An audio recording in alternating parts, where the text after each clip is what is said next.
So மனதை ரொம்ப கவனமாக பார்த்துக்கணும்.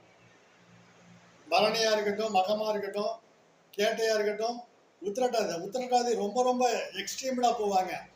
யாராவது சின்னதாக ஏதாவது சொல்லிட்டு டக்குன்னு போய் கதவை சாத்திக்கிட்டு உள்ளே உட்காந்துக்குவாங்க. தனிமைப்படுத்திக்கிறது, தங்களை தாங்களே தனிமைப்படுத்திக்கிறாங்க. ஸோ இந்த மாதிரி பாதிப்புகள் எல்லாம் இந்த நட்சத்திரங்கள் பிறந்தவங்களுக்கு சந்திரனுடைய கர்மா வெளிப்படுத்துகிறது என்பதை புரிஞ்சுக்கணும்.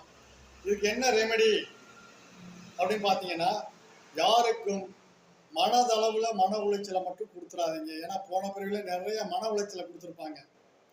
தாயாருக்கு மட்டும் இல்லை, மற்றவங்களுக்கும் சமூகத்துக்கும் மன உளைச்சலை கொடுத்தவங்க. அப்போ மன உளைச்சலை கொடுத்து நிறைய பேருடைய மனசை பாதிக்க வச்சதுனால தான் இப்போ இவங்களுக்கு மனநிலை பாதிப்புகள் இந்த வம்சத்தில், இந்த குடும்பத்தில் தொடருது. எப்படி செஞ்சமோ வினையோ அப்படி தான் நம்ம அனுபவிக்கணும். ஸோ அந்த மாதிரி யாருக்கும் இந்த பிறவியில்